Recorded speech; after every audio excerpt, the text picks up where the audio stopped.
there is a valuing of the masculine in men, and there's a denying of the feminine in men, and there is a appreciation and valuing of the masculine in women.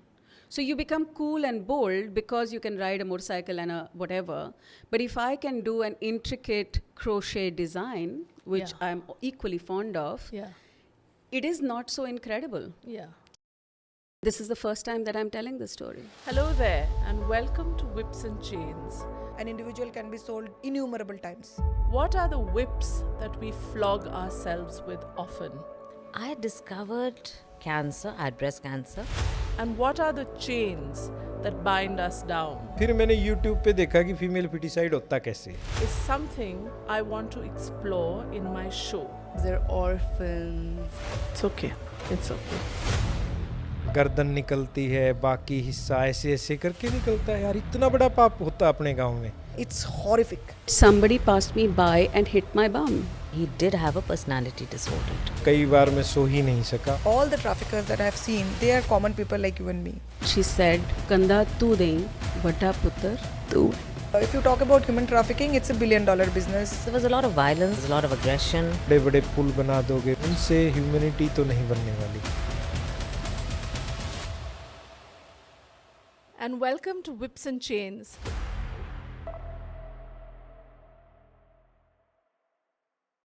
Hello there, welcome to Whips and Chains, the safe space where we use our unfiltered voices and our unmasked faces to talk about things that society asks us to shush. Every episode, I bring up something that we make ourselves keep quiet about, that we've held back, and that we haven't given ourselves permission to talk about. This time, we are going to talk about all the emotional labor that women have been used to doing for centuries. All the invisible little things that we don't quite accept, that we take on quite as early as the day we are born.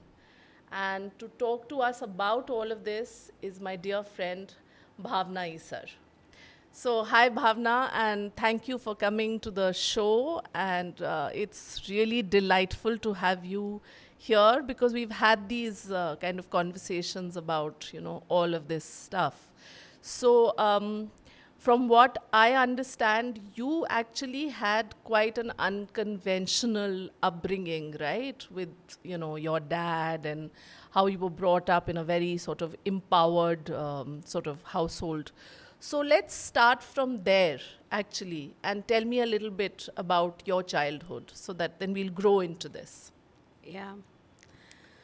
Congratulations for getting this started. Delightful, and I am so grateful to the universe that you are in my life. Likewise.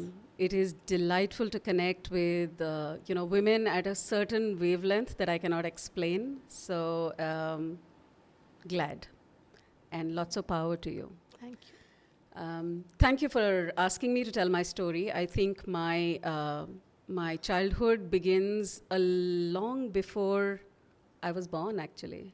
And what I like to say is that I have realized recently that I'm grateful and blessed to be in a family where women could do anything. It was well into my 30s that I really understood the power of the fact that my great-grandmother, which I'm talking about 1900s, used to be a horse rider. And it was spoken about in some very interesting ways that she used to smoke cigarettes as if it was a thing. Statement. Right? Yeah. Or so, like she was so bold that she did these two things. Right? Yeah. And then I had these great aunts who were known to be not just accomplished academically, because we were a family from Lahore, and women going to college was expected, accepted. Standard practice. And also standard practice. There was no difference between the boys and girls in the house, and the stories were, that my grandfather's siblings were 5 boys and 2 girls, and this great aunt of mine was strong enough. So the boys would have an akhada at home, Yeah. okay, and they were therefore That's well a built. fighting den, right? Yeah. Yeah. Akhada is a Yeah. is a place like a gym. Gym, yeah. And my great aunt was strong enough to separate the fighting brothers, you know. So Yeah. those are the kind of stories Yeah. that of a household that I grew up in. So this is absolutely different from the norm, actually, That's right. of how women, and particularly women in India and in the subcontinent, are grown up with, because there's always all the things that the boys can do and so much that you cannot do because you're a woman. So you actually had none of that, and you had a dad who encouraged you constantly. Everybody, not just dad. So I cannot remember ever being told, you cannot do this because you're a girl. And I think I'd like to bring in my mom here, for example. So the year that I was born, there was a death of a close person in the family, and my first birthday could not be celebrated. And soon after, my brother was born. And, a year later, so we have 2 years between us. So when it was his first birthday, there was a certain dynamic, Yeah, right? yeah. The boy of the family. My father was the only son. So his Yeah. son, that, All of we that, will yeah. celebrate the first birthday. And my mother put her foot down. She said, Bhavna ka first birthday jab tak nahi manega, until we can celebrate Bhavna's first birthday, we will not have the His. son's birthday. And I'm talking about early 70s, so, or That's amazing, mid yeah. 70s. So it would have been something, Yeah, even in that household, absolutely. for my mother to take that stance. And Yeah, that's what I grew up in. yeah, Yeah. yeah. So, yes, I owe a lot to the environment that I got. Yeah, yeah. And I remember you have this story. I mean, since I also want to bring up the fact that you're a biker, right? And you're one of the few women, I think, who bikes across places. And I think you have a tribe of Yes. biking women, and, Yes. and this kind of very empowered sisterhood with strong backs, like you were saying, who Yeah. can go on for hours and all of that. And I remember you telling me that there's this story about how you first took your father's bike out, and then you Yeah. banged it up, and then they asked you to go out again with it. Yeah. So tell me a little bit about that. yeah, my father was a pilot in the Air Force, very disciplined man. And being a pilot meant that you, incredible discipline for your health, you're in charge of a plane, and so many other things, and Air Force. So, middle class family, with a lot of effort, he acquired a scooter. His scooter was a Bajaj Chetak. I love the fact that the scooter's name was Chetak. Chetak. So many symbols there, Yeah, right? yeah. And I was the elder one. So I was used to getting privileges before my brother. Right. Again, unlike most households.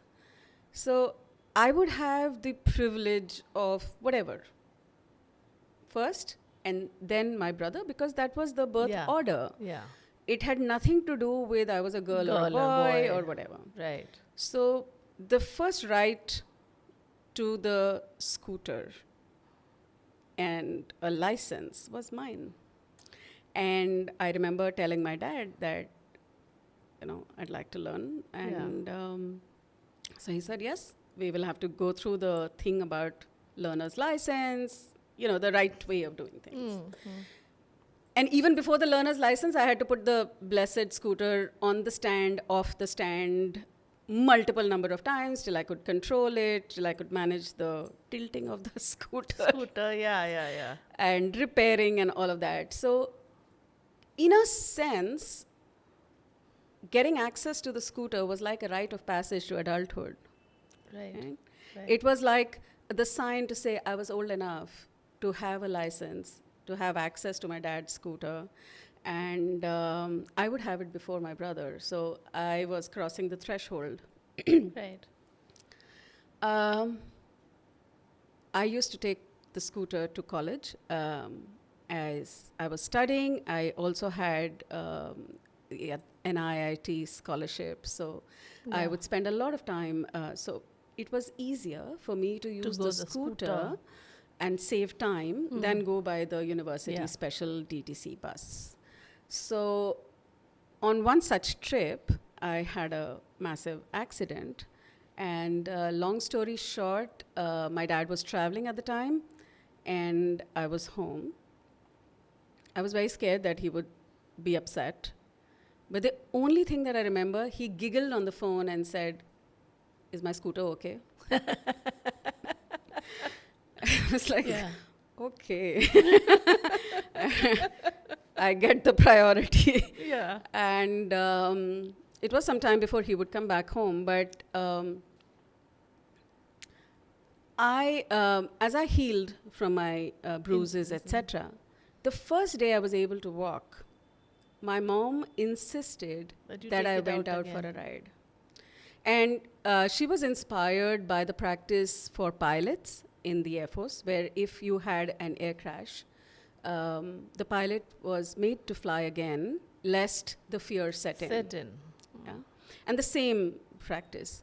It was many years later that I heard many women say that either they would just not be allowed to ride a scooter by saying things like, you might break your bones, तुम्हारे हाथ पैर टूट गए तो तुमसे शादी कौन करेगा? So not Right. allowed. Right. So not even allowed to get access to the scooter. Or another friend of mine said that I took the scooter or whatever that was prevalent. Motorcycles were not. So Yeah, yeah. but if I took the scooter, I had one accident, Accident. and that was it. My mother said, "That's it. End of story. No more." So the privilege of having Right. parents Yeah. who did what they did, I think is a huge one. No, this is sounding completely like the polar opposite of my evolution, because I think it was everything that you can't do this, you can't do this, you can't do this, you can't do this. I was an only child, I was a girl, so I was just, there was nothing that I could do. I mean, there was everything that was no, no, no, no, no, you know.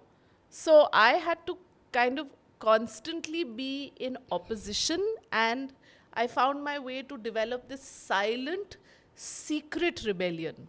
So I would do a lot of things that nobody knew about, and that would be my victory. But yeah, permission, there wasn't any. So I think this whole idea of emotional burden on women, I think the first one starts with keeping a secret life, you know.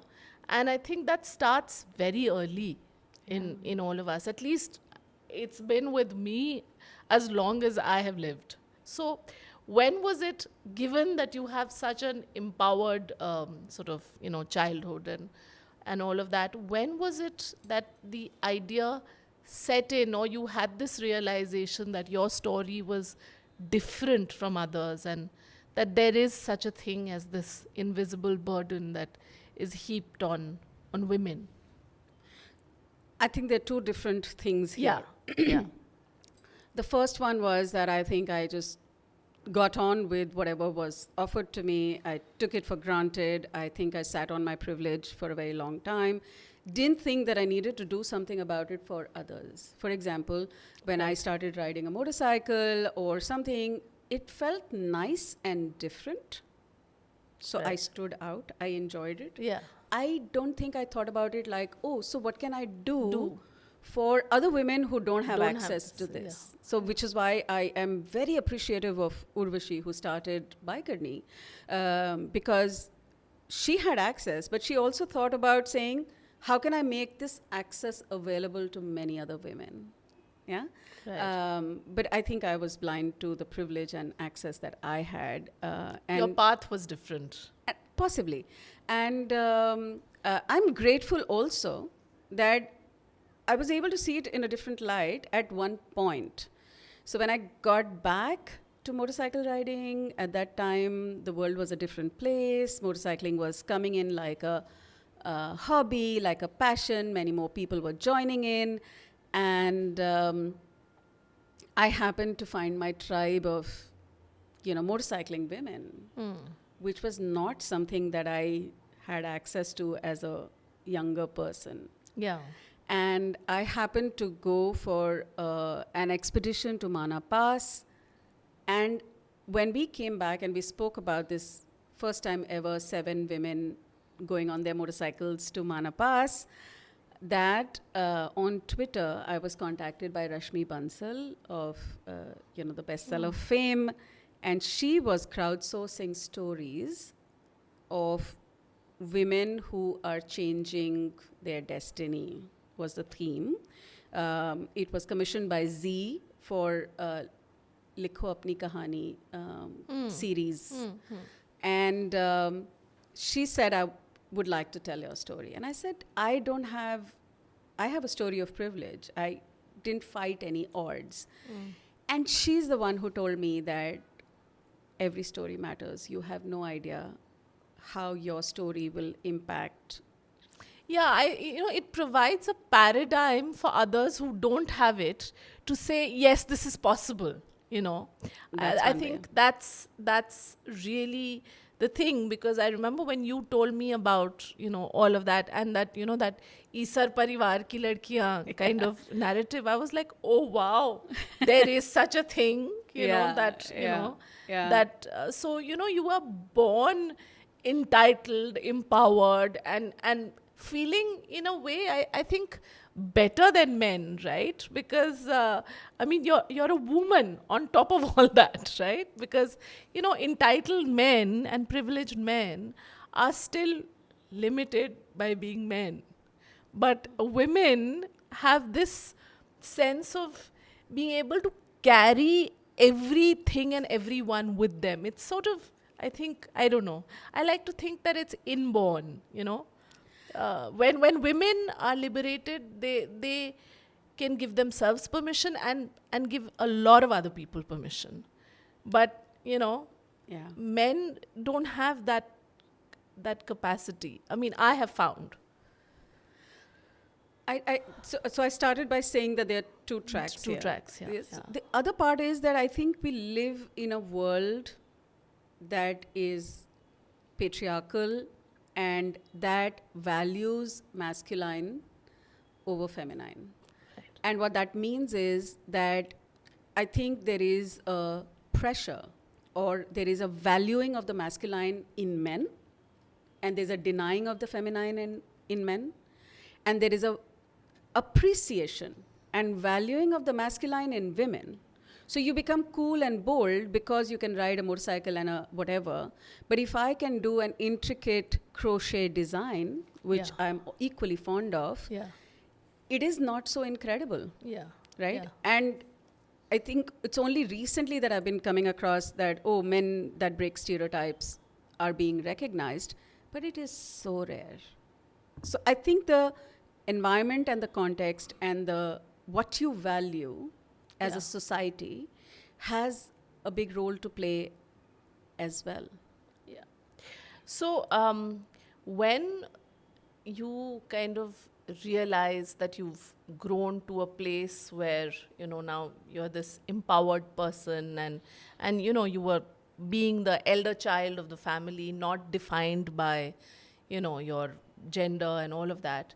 But I think that is the time that your father also fell ill. Yeah. And you had to grow to a space of being the primary caregiver, and you sort of took that seriously, as well as you also felt burdened by the fact that there was this huge expectation of girls can do everything. Yeah. Right? Yeah. So talk a little about that. So I'll talk about I'll first talk about a story of my college going days when I went in a typical DTC bus and I was molested, and I had to raise my voice, I had to slap the person, I had to get violent, and yet, so I got the bus to halt, and I reacted the way that I knew I needed to react, and was horrified to discover that everybody was trying to calm me down rather than take the person into task.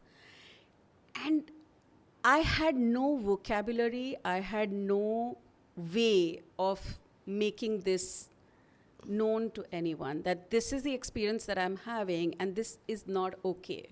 Right? There was also, I'm talking about late 80s and early 90s. So it is, it was a different world.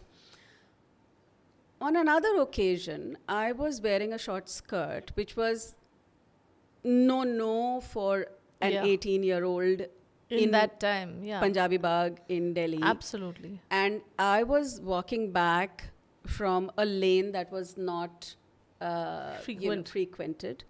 And a young boy came on a cycle, ruffled my hair and just went.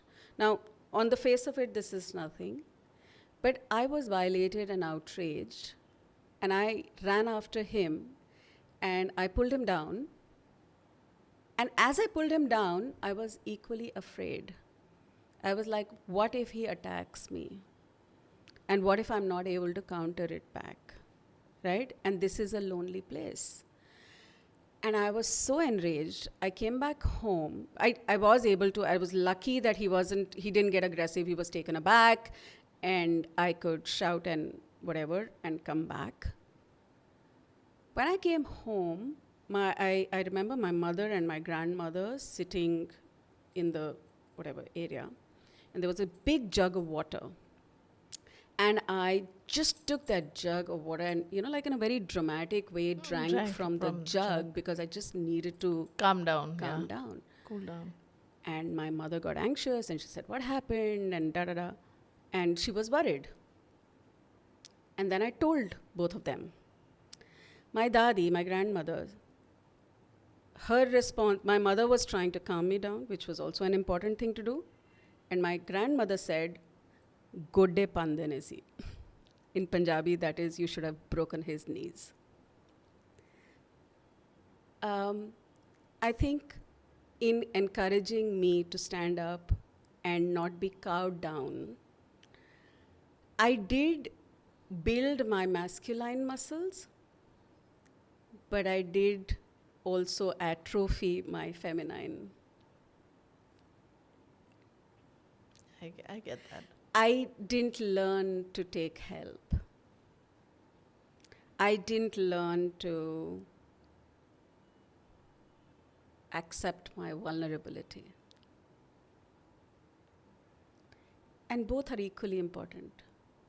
Right. Yeah.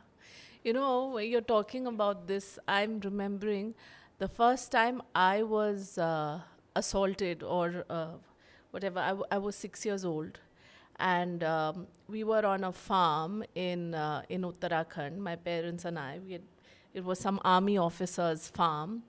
And I was being shown around the farm by a 14-year-old boy, right? So he was bhaiya for me, right?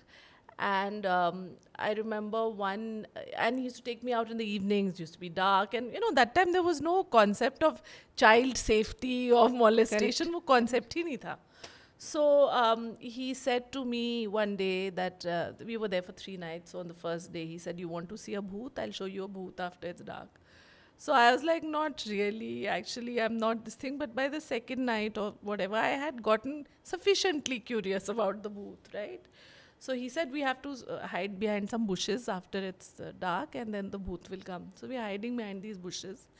And at night, and he hands me his private parts to hold, right? Yeah. So I was like, why am I doing this? So he said, if you won't do this, then the bhoot won't come. So I was like, all right. And the next thing, I'm not liking this experience, and the next thing I know, he has his hands inside my underwear, and immediately I just got up and I said, I'm not doing this for bhoot or no bhoot, and I ran back. But there was nobody I told that to, because I knew that there would be, somehow it would all come back on me, right? It wasn't safe. It wasn't safe for how many years?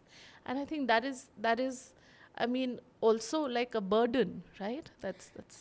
So the same person, I was, whatever, 18, to ride my dad's scooter. And it wasn't in tip-top shape for whatever reasons. There was an unarticulated expectation that you will wear trousers or salwar, because now that you are 18, your legs should be covered. And it was sometimes not unarticulated, it was said also कि टांगे ढकी होनी चाहिए. And I remember that I used to have that same skirt. I was riding that, and in Punjabi Bagh, my scooter stalled. And I got off, and I was trying to repair it because I knew that I could. Right? So I have been blessed with the confidence and the skills to do this. But I was parked under a tree, and I was bending over my scooter, and somebody passed me by and hit my bum. Yeah? I don't know who that was. And this is the first time that I'm telling this story. I didn't want to tell anyone.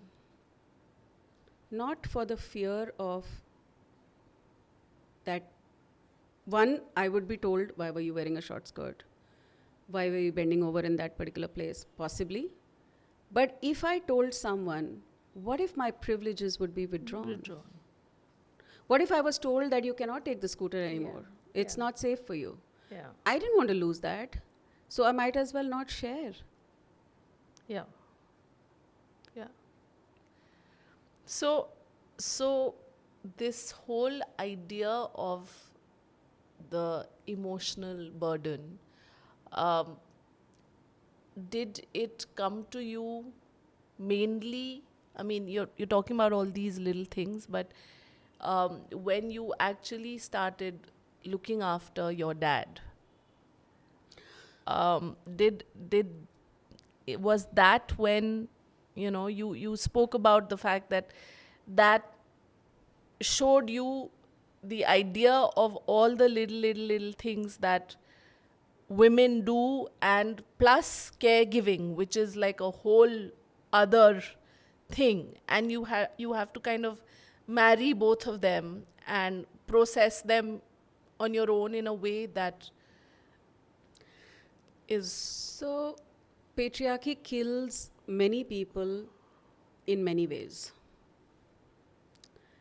While it was a blessing to be in a gender agnostic home, and I grew up believing that my gender didn't matter. I was the firstborn, and I was the responsible one, and I had to do what I had to do. When my dad was ill, my mom tried to protect us from the information. But we knew that something was going wrong. He was unwell. And my mother was the primary caregiver to my dad. And I made meaning of my household that my job is to take care of them. Both of them. Both of them. And my job is to step up. Yeah? Not just them, but step up for my grandparents, step up for my brother. And it is not his job because he's the son. It is my job. And that requires you to be of a certain kind.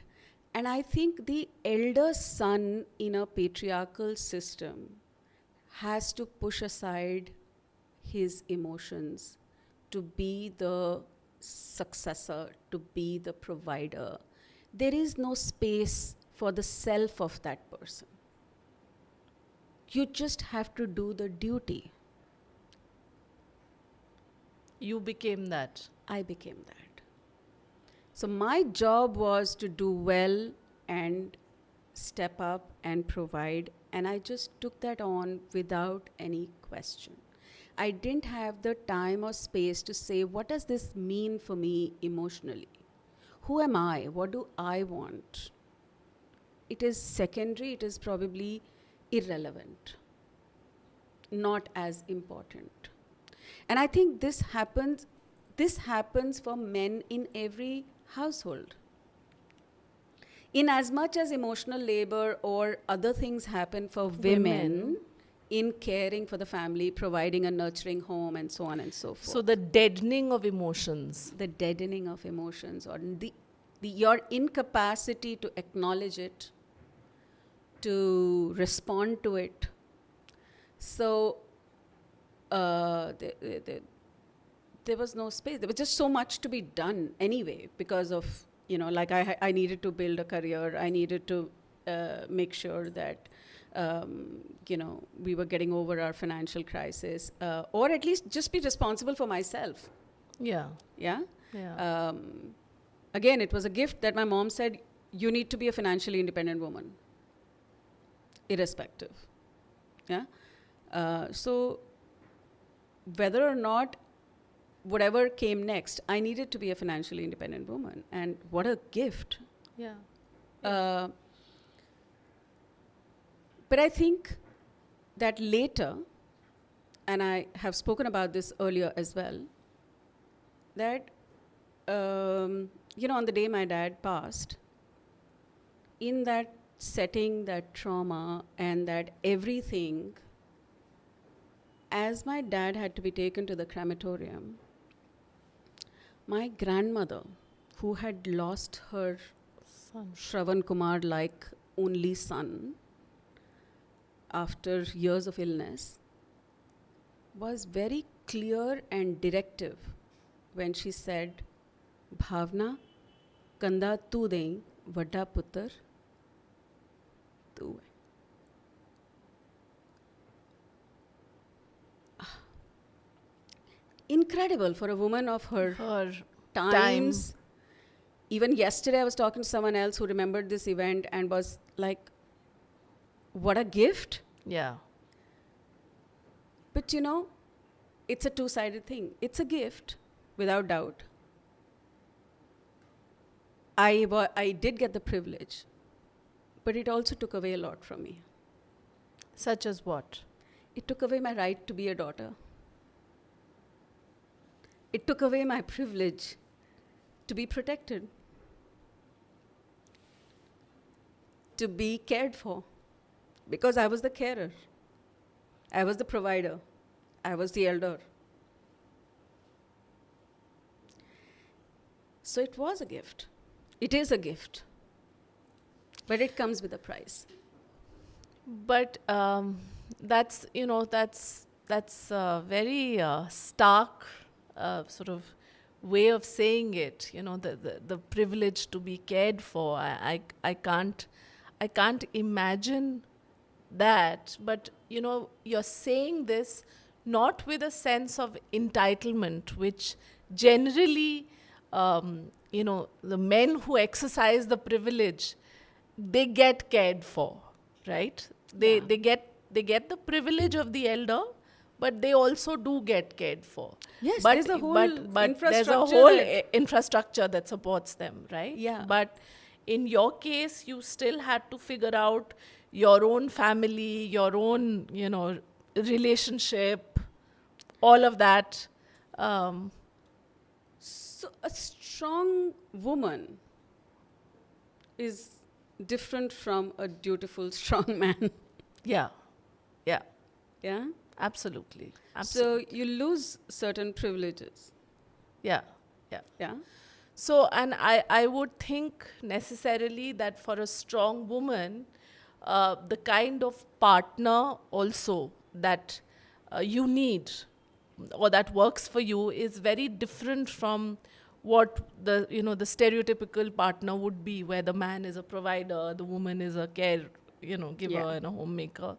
So tell me a little bit about that, chapter in your life. Still evolving, as you can imagine. Yeah.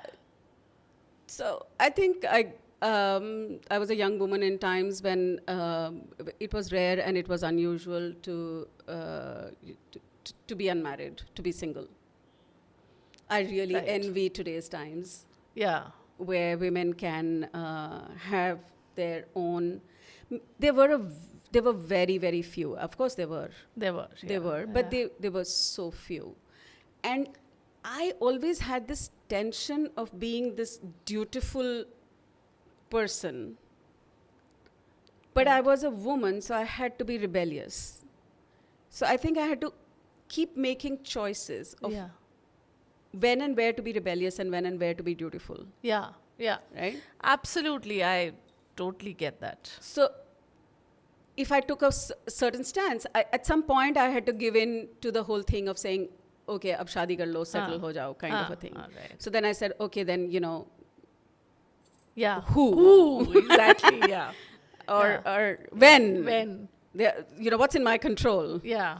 And again, a gift and a privilege that I had a voice. And I recently wrote about this, that my dad, on his last day, told me, my mom was really under, I think, social pressure that I should be married because he had few days and that was the right thing to do. To do. So I was very frustrated. I didn't feel I was ready for a marriage. And my dad told me, he says, you don't have to marry whether for me or whether or not I'm around. Yeah. I mean, again, a gift. Yeah. Because you could be compelled to, like, circumstances are for this. But I had a voice and I could say that this is not okay. It did gnaw at me later that agar karni thi to tab kar leti, Yeah. he would have been happy, Yeah. etc. But it is what it is. I was getting older and the number of men who had access to prospects. were likely prospects who would tick off all the QRs were getting smaller and smaller. And, like my mother had a list and I had a list. And very, very little matched between the two, right? Well, some did match, but the list was long. Yeah, exactly. Yeah. So I married my friend, and I think companionship outweighed everything. Everything else, yeah. And if it could be a healthy, amicable Yeah. resolution, like meeting some of certain criteria, as yeah. much as meeting my criteria, then I think it was. Yeah. I didn't get into many details. Yeah. I didn't get into, I was like, what's the big thing? Yeah. Yeah. And I think somebody has said this, that one of the biggest decisions modern women can take is the partner that they have. Absolutely. Yeah. Yeah. And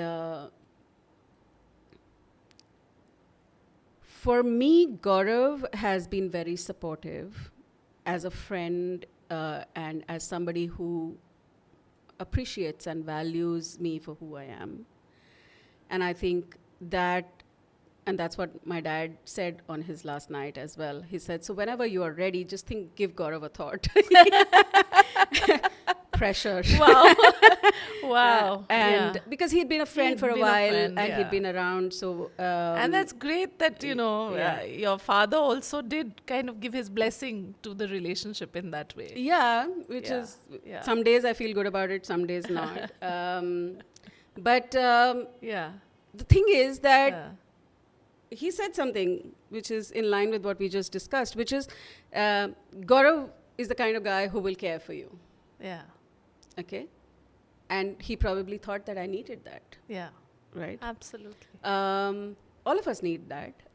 But for whatever reasons, I don't even have, I don't have the luxury of completing that conversation with him. Yeah. But I can imagine some things, and he would have wanted whatever, I really appreciate the fact that I can be myself. Yeah. Okay. So for our college reunion, for example, which was in Goa, I rode my motorcycle from Bombay to Goa alone. Nice. And Gaurav happens to be a batch senior to me. He came later. One of my batchmates, okay, so you can imagine, my classmate asked him, "तुम इसको रोकते क्यों नहीं हो?" Okay. And Gaurav's response was, "तुम रोक के देख लो." First off, can you imagine? First of asking this question, keep it like as if the husband is supposed to rein her in, right? Yeah. The shrew. Yeah. But he could have Responded. he could have responded in so many ways, but he chose to respond like this, and I think that's precious to me. Yeah. Absolutely. Yeah. Yeah. Of course, we have our differences. And of course, as I'm evolving, there are things that he grapples with and there are things that I grapple with. It's not perfect. It's far from perfect. And we have our struggles. And there are so many things that we have not said to each other or we deal with it. So it's not just perfect, but it helps to focus on the good stuff. Absolutely. So I mean, I really value the fact that, you're saying that you married a friend and that for you was paramount, because I married my childhood sweetheart. So I've been with the same guy since I was 16, and how boring is that? But, when I was young, for me, the marriage and the guy was the escape route, right? As for me. It was the escape route from my parents, So I now, when you talk about the fact that in this day and age, women can choose to stay single or choose to be liberated or have whichever form of family that they choose or lives, that concept was not there. Totally. In our, I mean, for me, getting away necessarily meant there has to be a man. Yeah. I mean, the was whole, hard I never thought of how can I even survive on my own. That question didn't arise. And so, I think that is also an invisible burden that is necessarily placed on women and girls at a very, very young age, right? I'm reminded of my friend who came from a very traditional family, and she said that I have no other choice. So I'm talking about a friend. She's this invisible burden. As a daughter of the household, my responsibility to my parents is to get married and be happy. Yeah. And get the burden off them. Now, what are the choices that I have? I am going to get married into these possible... I've seen my sisters get married, so I know this are the possible partners I can have. So I'm going to optimize on whatever constraints that I have. Yeah. And can I optimize on that? So I think women were or are under pressure to optimize for the constraints that they are offered. Yeah. Yeah. And they do. Yeah. They don't talk about it, and they optimize for their constraints. But, coming back to, the fact that you actually started this organization around caregiving, right? And the sort of the genesis or the seed of that was probably at the time when you assumed that role of, caregiver, and you saw in very granular detail all the different aspects that go into what a caregiver also needs for themselves, right? Yeah. And this, you're saying from a very empowered, privileged space, because here you were working, you were, the elder one, you were given all this seniority. But unfortunately, the sad truth, particularly in our country, it's actually there for women everywhere, whether they're caring for a child, whether they're caring for the family, whether they're caring for the elderly or the invalid. But the sad truth is that most of this caregiving as such is unpaid and unrecognized and unvalidated even. It's very, very taken for granted. So what changes do you find have there been over the years in how that aspect of reality is perceived and dealt with? Thank you for bringing that up. I'm going to try, if I miss something, Yeah. bring me back. Yeah. Because I can go down one rabbit hole. Yeah. Sure. And, okay.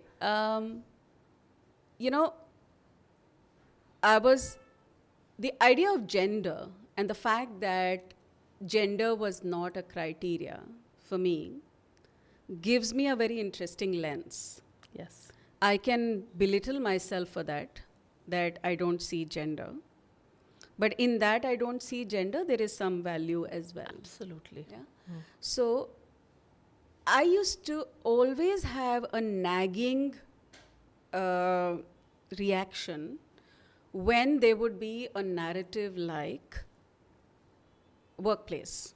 I was an HR professional at a workplace at a time when initially gender was not a thing, but somewhere mid, gender started becoming a thing. Yeah. And the business narrative was, it's a good business case to have more women at the workplace because women are more emotionally intelligent, women are better at multitasking, women are more nurturing, etc., etc., etc. And that's good for businesses. I found it very odd that this should be the domain of a gender. It is not.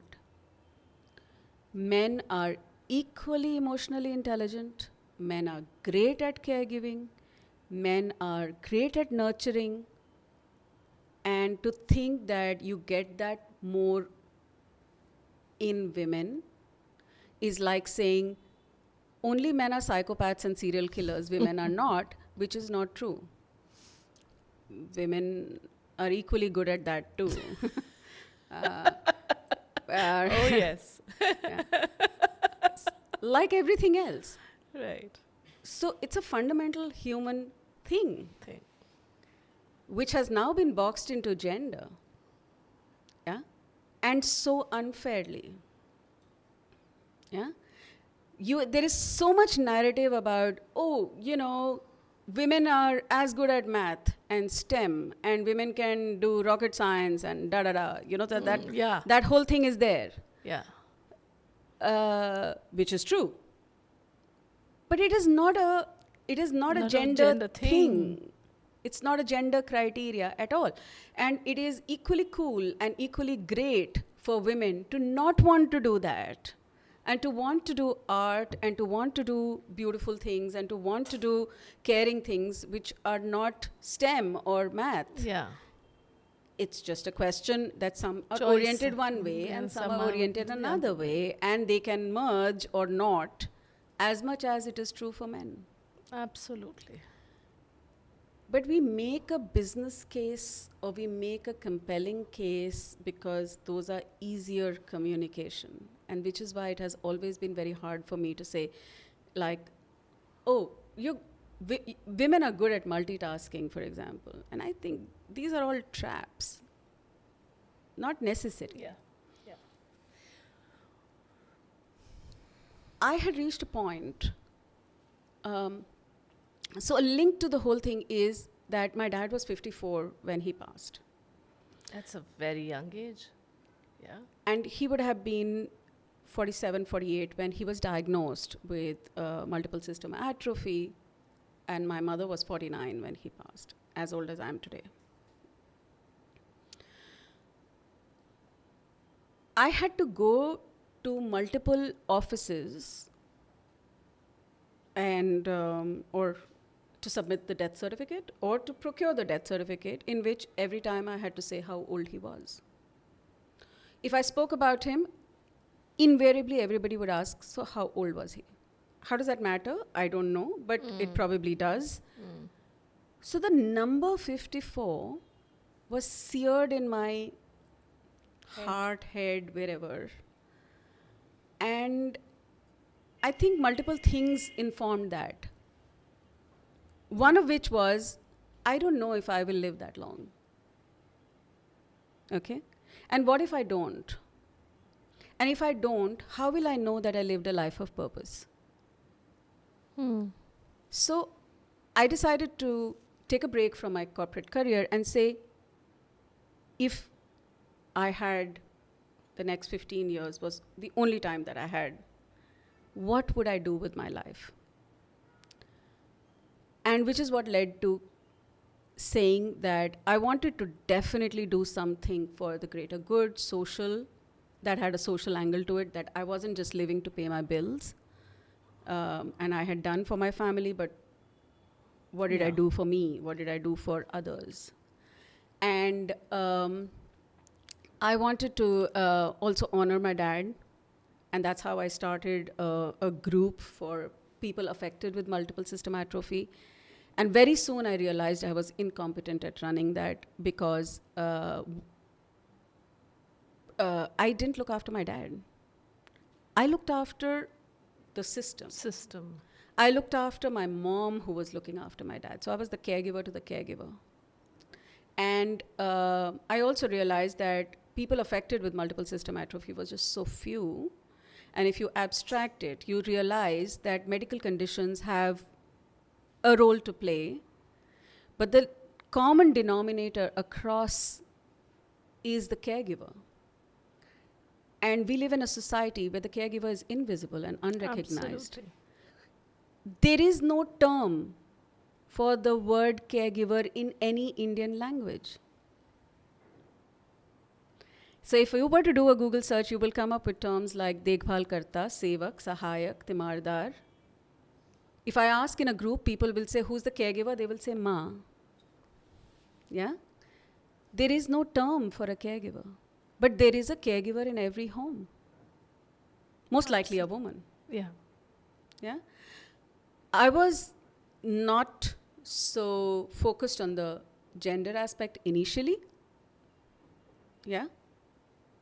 But I didn't see myself as a young caregiver until my mom pointed that out to me. And I think a caregiver's journey is unpredictable, lonely, and very, very challenging. Yeah. Because there are no safe spaces to talk about the disappointment, the resentment, the guilt, the shame, the horror of being a long-term caregiver. It holds you back from your dreams. It holds you back from your potential. It can potentially erode your well-being. Well-being, yeah. Yeah? And if it is just thrust upon you and not recognized, just like in Avatar, right? I see you is the best way to heal another person. Absolutely.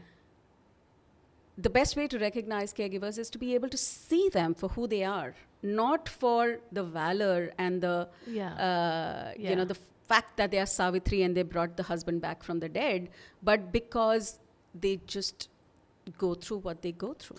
Not every woman is able to bring her husband back from the dead. Absolutely. No, and it is also in India, sadly, the caregiving aspect is taken over by someone who is weak, who is not empowered the way the rest of the family or rest of everyone is empowered. And most likely that person is financially vulnerable and weak. So, in your experience with Caregiver Saathi, is there something that has emerged? Are there some insights that have emerged about what can be done, or what are strategies to combat that? Or if 10 years from now society inevitably will move towards a system where we can monetize the role of that caregiving. Have those conversations happened? Yeah, I think we need to address it at the level of education. Yes. At the level of profession. Yeah, Yeah. So education, certainly. For example, in the Scandinavian countries, housekeeping or what is equivalent of home science is taught to boys and girls equivalently, right? Yeah. Whereas we know how home science is taught in India. In India, yeah. Yeah, how it is treated. I remember being very biased against home science when I was growing up. Today, Yeah. I wish I had learned those skills Yeah. because Right. it's an important part of who we are. We Yeah. need a safe, nurturing family and home for us to be the people that we can be. Yeah. And it takes a whole machinery to run that. And there is that nurturance and emotional space that a good home provides that Absolutely. makes better adults. That's a Right. backbone of everything. That's right. Yeah. But we just take that for granted. Yeah. Yeah. So caregiving is definitely done because it's just assumed that women are so good at it. It just comes Yeah, naturally to naturally. them. Yeah, It's not right. true. I can say from my point. I have to work very, very hard because I haven't built those muscles. Yeah. It just so happens that most girl children build Build those those muscles over a long period of time. And if I look at between my husband and I think he's a better caregiver because he has built those muscles much more. So it's it's not a gender Gender, thing yeah. at all. The other things are that let's look at it from an economics and labor standpoint. So we went through the Industrial Revolution, and that Industrial Revolution automated physical labor, and things changed. We got machines to do a set of things. Things changed. Where did the premium of labor then shift to? The premium on labor shifted to intellectual labor, right? So you had knowledge workers, you had people who could code, you had people who could put in ideas, abstract, communicate, all of which was intellectual work. So suddenly, intellectual labor became more valuable than physical labor because many more machines can do the physical thing. And now with the advent That's of changing, yes. AI and ML and many other things, intellectual labor is going to become commoditized as did physical labor. Absolutely. And what is going to make the difference? Right? If I can reach out and touch you. You. If I can help you heal. In helping you heal, I can heal myself. Because we all need to heal from our life. Yeah. However beautiful and empowered and liberated it is. Absolutely. Yeah? Absolutely. So now is the time for recognizing, valuing, and dignifying emotional labor. Absolutely. I so agree. Bhavna, that is so profound. I also read somewhere that some country where you contribute a certain number of hours while you are young and able, so that when you are old, there's sort of a library of depositing those hours of Bank. Yeah, bank. So Switzerland and Netherlands Yeah. have a government-run program in Yeah. which you can do this. So that has been driven by the government, and it is also driven by their aging demographic. So it's a nice way to support young adults and the aging population. There are multiple best practices there. There are some attempts at a similar thing in India. We run that as well, and I believe very strongly that with the increasing nuclear families Yes. and with fragmented communities or cosmopolitan moving diaspora, there is no way, there is no space. Our education system, you're not learning how to care for someone. Absolutely. You're living in small homes. You're not seeing intergenerational, individuals who are ailing or aging. You're not supporting grandparents. So you don't know. You don't learn anything which one would have normally learned by in the course In the of growing course up. of growing up, yeah. Yeah? Yeah. So because it's not naturally happening, we need to design systems that will make it happen. So students need to have encounters with vulnerable people because they are not going to get that in their homes. Yeah. Yeah? Yeah. Which is why we need to have a different governance, we need to have a different education system, we need to have different workplaces, and so on and so forth. And what do you think is the role of men? Because while, all these things are talked about in the realm of women, and everyone knows the narrative about the multitasking woman and all of that, and the burden.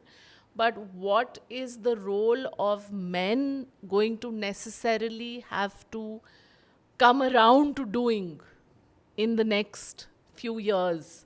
One of the things that I have really learnt to value from my story is that all of us sit on a privilege of some kind. The first thing is to acknowledge that privilege. So if men can acknowledge the privilege that they have. For example, I was in Budapest and I saw these young men bare-chested on skates. The fact that they could just simply go about a public space in their whatever choice, doing whatever that they wanted to do, I don't think they had any idea of the kind of privilege that they had. Yeah. And that is also true for old pot-bellied men who come out of the swimming pool thinking nothing because, they are not bound by any body shaming, Yeah. right? Yeah. And that's a privilege. Absolutely. They don't have to shave their anything. And Yeah. right? So men need to acknowledge their privilege and at the same time tell the stories of their oppression. So storytelling or talking about your story and understanding your story, opening your eyes to your story is very, very important. Yeah. In every privilege is hidden a price that people have had to pay. Absolutely. That's so So- well said. I think that it is very, very important that we recognize the price that we are paying for being who we are and for the privilege that we are sitting on. And you remember, we come from the same time. So in Doordarshan, there used to be that ek chidiya, anek chidiya. We will not be able to fly until we will all fly. So we cannot just make the effort of us individually flying. All of us have to fly together. And only then can we carry the oppression of that net. That's so true. That's Yeah? So men have to do it in a certain way, but they have to tell their stories and they have to recognize their privilege. And I think women also have to recognize the privilege of being the protected and cared for and yeah. whatever, Yeah. in whichever ways. Yeah. So not just tell the stories of your oppression, but tell the stories of Your liberation as well. the Yeah. pampering. Yeah? Yeah. And why not? Yeah. The opportunity that you can have a lifetime to spend on art and not have to worry to earn a penny, Right. right? That's true. Thanks a lot, Bhavana. It's really been very nice going through this entire journey of, evolution, growing up, and learning a whole lot of, very nuanced things about who we are and how we are. It's been wonderful having you with me. Thank you so much. Thank you. Thank you for the opportunity.